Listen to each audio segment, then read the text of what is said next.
In 1909, the United States Army handed a few hundred convicted soldiers a pile of cement, a single steam engine, and one order: build the most escape-proof prison in America. So they did. They poured what was, at the time, the largest reinforced concrete building anywhere on Earth, 500 feet long, on a bare rock with no fresh water and almost no soil. And 3 years later, when the doors finally swung shut, many of the men who built it were locked inside the very walls they had cast with their own hands. But here is the part almost nobody tells you. The records of how they did it, how much concrete, how much steel, how many tons crossed that water, were lost. Today, we are going to rebuild that story, from the first mule that hauled stone in 1853 to the 65-ton crane that landed on the island in 2023. Same rock, same problem, 170 years apart. To understand it, we will walk through 3 stages. First, the fort, and how the Army tried to tame a barren rock. Second, the prison, and the strange engine that built it. And third, the long defeat, when the sea itself began tearing the island apart. Stay with us, because the most surprising part is not how they built it. It is why, after all that effort, they had to give it up. Stage 1 begins in the 1850s. After the United States took California, the Army looked out at San Francisco Bay and saw a problem. The bay was wide open. Any hostile fleet could sail straight through the Golden Gate and threaten the harbor. They needed forts on the islands that guarded the entrance. Alcatraz, a long, narrow hump of sandstone in the middle of the bay, was the obvious choice. It sat right in the path of any ship coming through the gate. The trouble was that the rock gave them nothing to work with. Think about what that meant for the engineers. The island had no fresh water at all. None. It had almost no soil, just thin grass and bird droppings on bare stone. No trees for timber, no good building stone on the island itself, no flat ground to speak of. Everything had to come across the water by boat. This single fact would haunt Alcatraz for the next 170 years, and it is the thread that ties this whole story together. In 1853, a young Army engineer named Lieutenant Zealous Bates Tower arrived to take charge. His name sounds almost invented, but Tower was a real and gifted engineer who would later become a general. He faced a brutal assignment: build a working fort on a rock that offered no materials, no water, and barely any place to stand, using the labor and the machines of the 1850s, which means muscle, animals, and simple rigging. Tower assembled what the period called a construction plant. It is worth picturing the whole list, because it shows you just how little he had. He brought earth carts and mortar carts, water carts and stone wagons, heavy stone drags for moving cut blocks across the ground. For lifting, he had a crane on the southeast wharf, a derrick to raise stone from that wharf up to the battery, and 2 boom derricks, each 50 feet long, for setting the heavy blocks onto the fortification walls. And the power for all of it came down to 8 animals. 4 horses and 4 mules. That was the motor of Alcatraz in the beginning. The stone came from across the bay. Most of it was blue sandstone quarried at Angel Island, brought over by boat in blocks at a cost of about $10 a ton. The production was slow, and the engineers worried the sandstone would not hold up well against the weather. They tried granite from Point Reyes, which they judged excellent and cheaper to lay than the blue stone. Some accounts even describe granite being shipped from much farther away to make up for the constant material shortages. Fresh water was the first real crisis, and it set the pattern. From the very start, Tower had to contract for water from a company across the bay. Storing it in a plank tank near the wharf, that held about 23,000 gallons.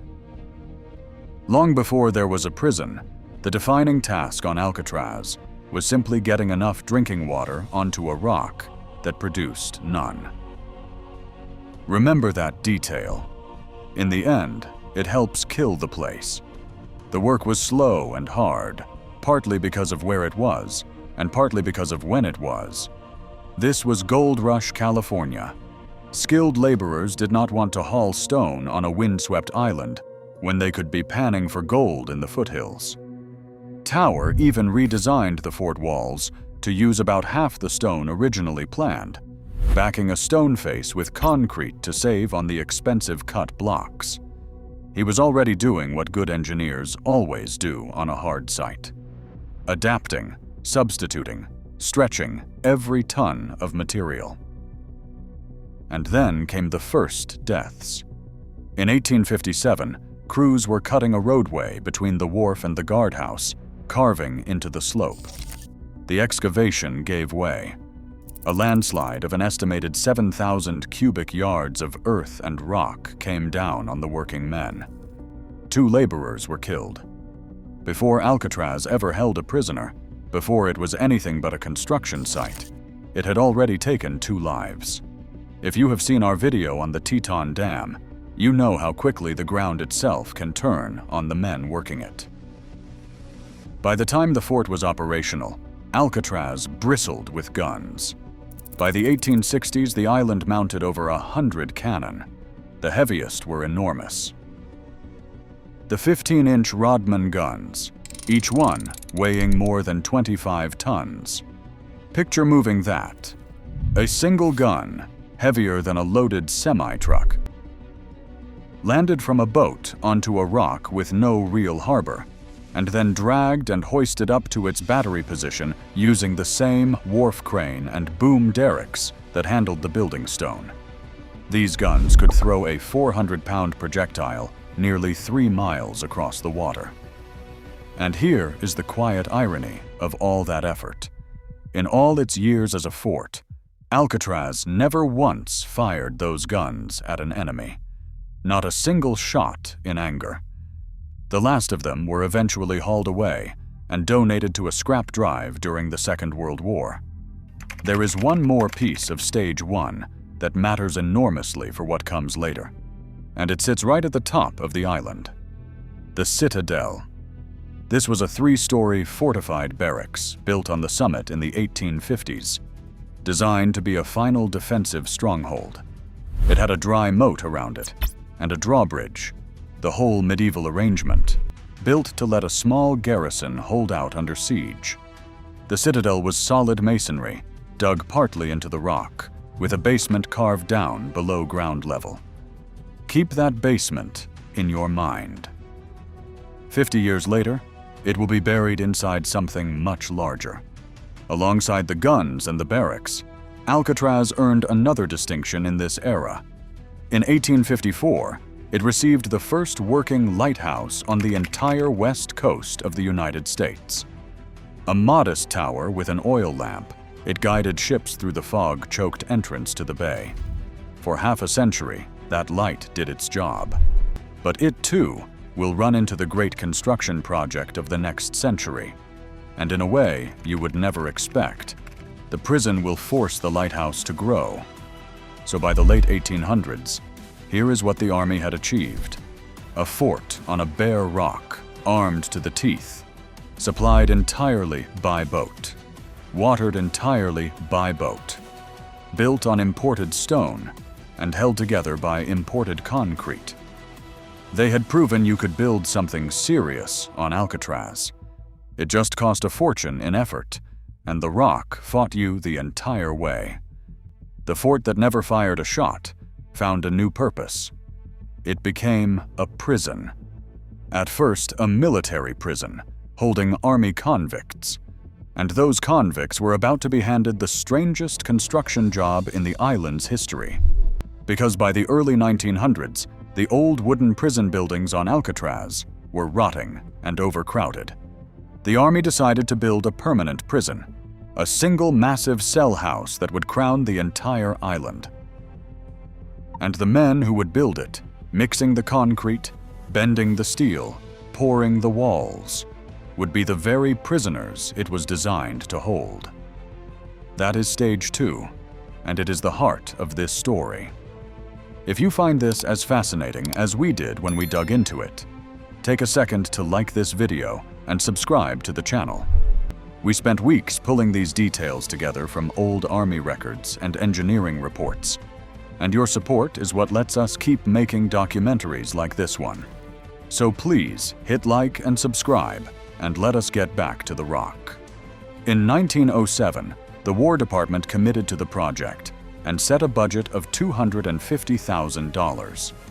To run it, they chose Major Reuben Turner, an Army officer regarded as highly capable with construction. He was the commandant of the prison, and he was the construction quartermaster, the man responsible for actually building the thing. And his workforce was the inmate population, a few hundred military prisoners, most of them unskilled, who would have to be trained on the job to do reinforced concrete work that was, in 1907, still fairly new technology. Turner faced the same problem Tower had faced 50 years earlier, only bigger. He had to get an enormous quantity of material: sand, gravel, cement, steel, lumber, from the wharf at the bottom of the island up to the summit, a climb roughly the height of a 13-story building. And he had to do it on an island with no outside electricity, no road to the mainland, and no fresh water. His solution is the single most remarkable piece of engineering in the whole Alcatraz story, and it is the thing we want you to remember most. In August of 1907, Turner described his plan. He had studied a cliffside conveyor at another Army post across the bay, and he wanted to build something similar on Alcatraz, an inclined railway running from the wharf up to the building site, with cars hauled up the slope on rails. But here is the genius of it. He realized he did not need separate machines for separate jobs. He wrote that the single engine needed to haul the cars up the incline could also run the concrete mixing machine, and also raise the concrete up to the building site. One engine, 3 jobs, at the same time. Think about how elegant that is, especially given the constraints. On a normal mainland site, you would bring in a separate hoist, a separate mixer, a separate conveyor, each with its own power, each one barged out to the island and fueled out there. Turner instead designed a system where one power source did everything. It dragged the raw materials up the cliff, churned them into concrete, and lifted that concrete to the men waiting to pour it. Now we promised we would be honest with you, and here is where we keep that promise. We do not know the make of that engine. We do not know its horsepower, or even for certain whether it ran on steam or gasoline. The detailed construction records, the kind that would tell us the manufacturer and the specifications, did not survive. The Army historian who wrote the most authoritative history of the island states it plainly. The complete construction history of the new prison is not available today, so when other channels give you confident specifications about the machinery, be a little skeptical. The most important machine in the building of Alcatraz is, to this day, partly a mystery. Before Turner could build the new cellhouse, he had to clear the top of the island, and that meant demolishing the old citadel, the fortified barracks from the 1850s. His crews tore it down. But Turner, who seems to have had a sense of history, or maybe just a practical streak, did not waste it. He reused the citadel's heavy iron, including 6 iron beams 2 feet wide and 50 feet long, setting them into the new structure as cross-girders. He kept the 2 granite entrances from the old barracks and built them into the new building, one of them becoming the entrance to his own office. He reused old brick and even a run of iron stairs. And then he did something that created a legend. The citadel had that basement dug down into the rock. Rather than fill it in, Turner built the new cell house floor right over the top of it, preserving the old basement and the dry moat beneath the new building. That buried space, the basement of a fort that no longer existed above ground, became the prison's punishment cells, the dungeon. For decades, stories would circulate about the dungeons beneath Alcatraz, dark cells below the main floor. They were real, and now you know what they actually were. The leftover basement of an 1850s army fort, swallowed whole by the prison built on top of it. The construction itself moved in stages, and we can track it through Turner's own progress reports. The old citadel came down through 1908 and into 1909. By May of 1909, the basement walls and the old moat had been formed over to carry the new cell room floor, and Turner reported the prison was about 25% complete. By September of that year, he reported 40% complete, with the concrete walls and floors of 168 cells already in place. The finished structure was staggering for its time. Running about 500 feet in length, it was widely described as the largest reinforced concrete building in the world when it was completed. Inside, the cell blocks were arranged so that no cell touched an outer wall. The cells stood in freestanding blocks within the outer shell of the building, a prison inside a prison, so that even if a man broke out of his cell, he was still inside the larger structure.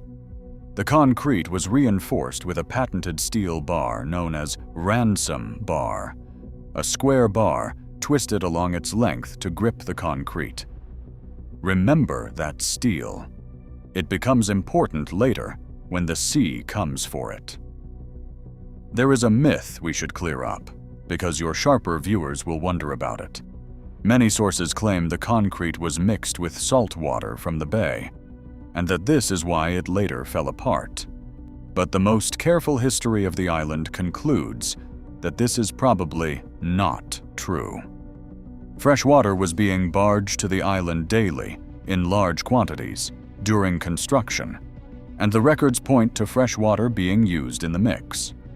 The real corrosion problem came from the outside, from decades of salt air, not from salt water poured into the original concrete. Now think about who was doing all this work. The labor was provided largely by the inmates themselves, unskilled military prisoners who had to be taught how to build. In the budget year of 1909, the average daily prison workforce was around 300 men, with roughly 90 employed directly on the new construction. These men mixed the concrete, hauled the materials, bent the steel, and poured the walls. And when it was finished in 1912, many of those same men were locked inside it. The builders became the prisoners of the very structure they had raised. There is something genuinely haunting in that. Men completing a building, and then hearing the doors close on themselves. Inside walls still gray with concrete they had mixed by hand. Quick word before we go on, because this next part is the one even we got wrong at first. If you are enjoying this, hit that like button and subscribe to the channel. It genuinely helps these documentaries reach more people who appreciate the engineering side of history, the way you clearly do. Like and subscribe, and let us get to the number that nobody wrote down.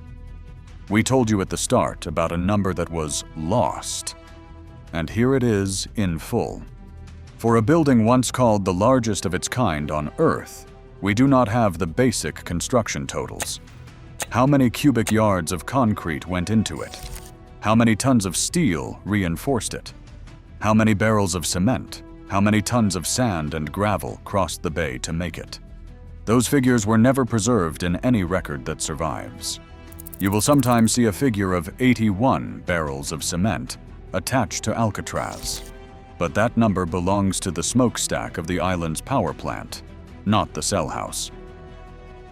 If you want to go deeper than any video can, The definitive book on all of this is Alcatraz, a definitive history of the penitentiary years by Michael Esslinger, and we have put a link to it down in the description. The honest answer is that the world's largest concrete building of its day was built by prisoners on a rock, and nobody wrote down how much it took.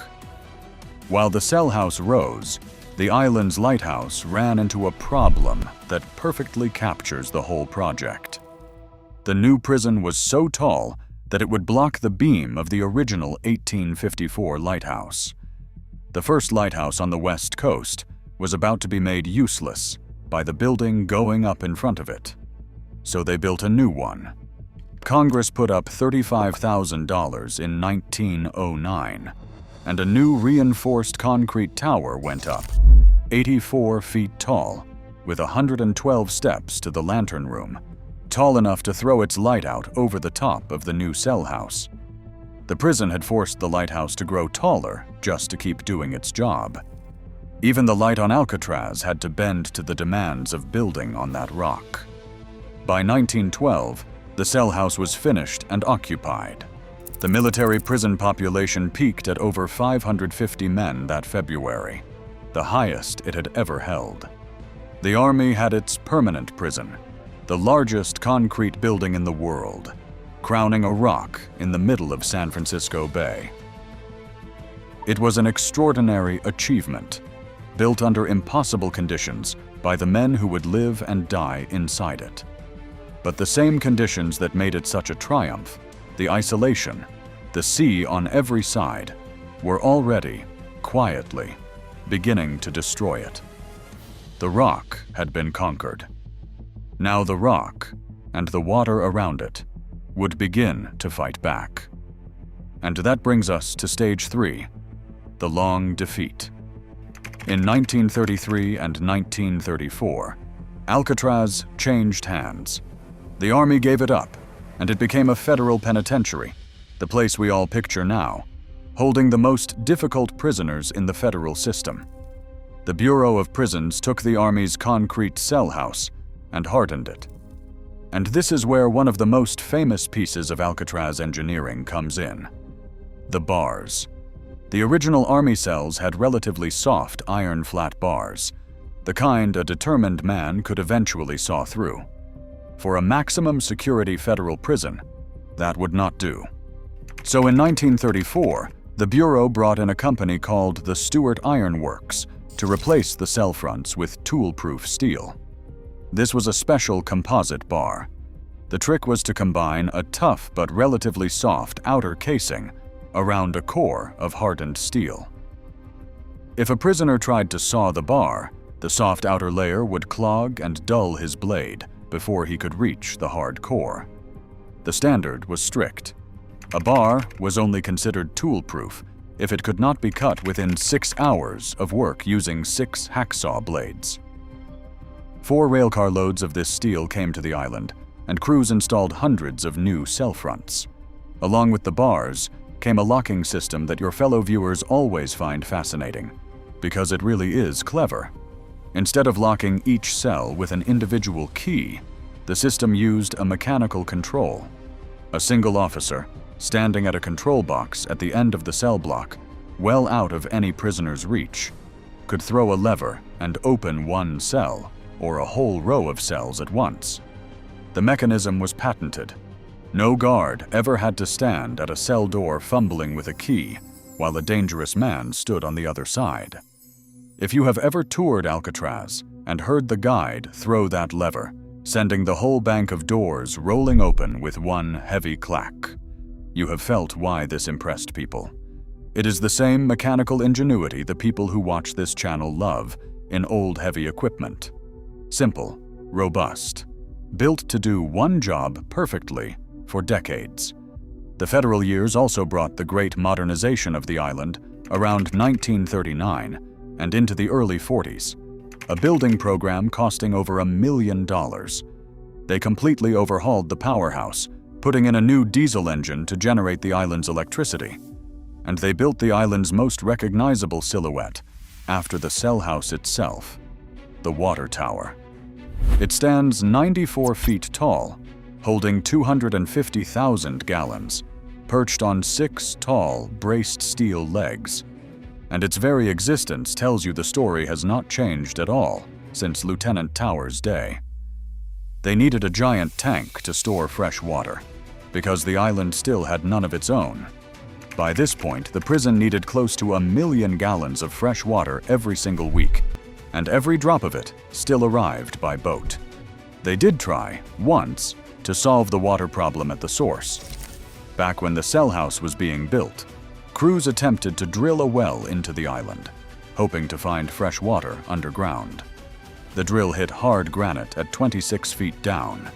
It ground through the stone at about 5 feet a day, slow and grinding, down to a depth of 80 feet, until finally the walking beam of the drilling rig broke down and the whole attempt was abandoned. The island simply would not give up any water. After that, nobody seriously tried again. The barges would run, week after week, for as long as anyone lived on Alcatraz. And there was the matter of the ground itself. We have said the island had almost no soil, and that was a problem not just for gardens, but for living there at all. So they imported it. Soil was brought to Alcatraz by the barge load, hauled across the bay, and spread over the bare sandstone, first by the army to bed in its gun positions, and later to create the gardens that softened the grim island. Years later, restorers digging beneath a cell block found a thick layer of that dark, imported topsoil sitting directly on the natural rock. They had, quite literally, barged in the very ground under their feet. A prison built on a rock so bare that even the dirt was an imported. If you have made it this far with us, you are exactly the kind of viewer this channel is built for. So do us a favor and hit like and subscribe if you have not yet. It tells the algorithm to show this to more people who care about how things were really built. Like and subscribe, because now we get to the enemy that beat every engineer who ever worked this rock. But now we come to the enemy that no amount of resourcefulness could beat. The sea. Alcatraz sits in the middle of a cold, salty, wind-driven bay, and salt air is merciless to reinforced concrete. Here is the mechanism, and it is the same one that threatens marine structures everywhere. Tiny salt particles, carried in the wind and spray, settle on the concrete and slowly work their way inward through every pore and hairline crack. Eventually, they reach the steel reinforcing bars buried inside. Salt makes steel rust, and when that steel rusts, it swells, expanding with enormous force. That expansion cracks the concrete from the inside out, breaking off chunks in a process engineers call spalling. The very steel that gave the building its strength becomes the agent of its destruction, pushing the concrete apart from within. And those soft old iron bars, salvaged from the original army cells, set into the structure, corroded badly near the surface. Decade after decade, the building stood in the salt wind and slowly came apart. The triumph of 1912 was dissolving, grain by grain, rust streak by rust streak. By the late 1950s and early 60s, the damage was severe, and it forced a decision. Ask almost anyone why Alcatraz closed, and they will tell you about the famous 1962 escape, when 3 men slipped out through the back of their cells and vanished into the bay on a raft, never to be confirmed found. It makes a great story, but it is not why the prison closed. The decision to close Alcatraz was effectively already made. The real reason was money, and the money problem came straight from the engineering. The salt had won. The numbers are stark. By the early 60s, an estimated $3 to $5 million was needed simply to repair and restore the crumbling saltwater damaged structure. The Bureau of Prisons was blunt about it. Alcatraz had become nearly 3 times more expensive to operate than any other federal prison. In 1959, it cost about $10.10 per day to hold a single inmate on Alcatraz, compared to $3 at a mainland penitentiary. And the reason for all that expense was the same fact that greeted Lieutenant Tower in 1853. Everything had to come by boat. The food, the fuel, the supplies, and that near 1 million gallons of fresh water every week. An engineering study found the structure had deteriorated to the point where it was potentially unsafe. The island that was too expensive to maintain was finally too expensive to keep. On March 21, 1963, Alcatraz closed as a federal prison. The last inmates were taken off the rock. One of them, asked what he thought, gave a line that has lasted longer than the prison did. "Alcatraz," he said, "never was no good." The cellhouse fell silent. The barges that had run for over a century, carrying water to a rock that produced none, finally stopped, and the great concrete building, raised by prisoners, hardened with tool-proof steel, was left to the wind and the salt. But the rock was not finished, and neither was the engineering story, which is where our closing echo comes in. Today, Alcatraz is one of the most visited historic sites in the country, and keeping that crumbling concrete standing has become a massive engineering challenge in its own right, one that proves nothing about the island has truly changed. In the early 2000s, engineers ran careful analysis of the cellhouse concrete to figure out how much life it had left. And crews sprayed on repair material, injected epoxy into the cracks, and wrapped corroded columns to hold them together. And then there is the wharf. The concrete wharf where every boat lands, the gateway to the whole island, was built in 1939 and had never been fully rebuilt.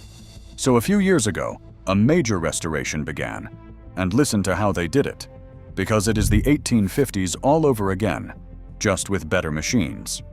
In January of 2023, a derrick barge and a flat barge delivered the equipment, including a 65-ton crane that became the project's workhorse on top of the wharf. Divers went into the cold bay and repaired more than 100 deteriorated support piles, chipping away ruined concrete, replacing the rusted steel inside, and wrapping the piles in fiberglass jackets. Crews worked in a crawl space only about 4.5 feet tall, on their knees. And because the island still has no power and no water of its own, the entire job ran on generators, with fresh water and fuel delivered, as always, by barge. Stop and let that land. In 1853, Lieutenant Tower built a fort with 4 horses, 4 mules, and a hand-cranked crane, hauling every stone across the water to a rock with no fresh water. In 2023, a crew rebuilt the wharf with a 65-ton crane on a barge, running on generators, hauling fresh water across the water to a rock that still has none. The machines got bigger, the barges got stronger, but the fundamental problem, the thing that defines Alcatraz, never changed for 170 years. It is a place that gives you nothing, in a sea that wants to tear down whatever you build, reachable only by boat. That is the real story of Alcatraz, not the escapes, not the famous criminals. It is the story of men, soldiers, prisoners, and modern crews who kept choosing to build on the one piece of ground that fought them hardest. They built a fort that never fired a shot. They built the largest concrete building in the world and then lived inside it. They armored it against men and lost it to salt. And even now, the work goes on. The barges still run, and the rock still gives nothing back. If this is the kind of history you want more of, the engineering behind the places everyone thinks they already know, then you are in the right place. We have done the Hoover Dam, the Empire State Building, the Golden Gate Bridge, and a whole lot more, all from the same angle. How it was actually built, and what it cost the people who built it. So do the channel a favor. Hit like if you made it this far. Subscribe so you do not miss the next one. And tell us in the comments which structure you want us to take apart next. Thank you for watching, and we will see you on the next one.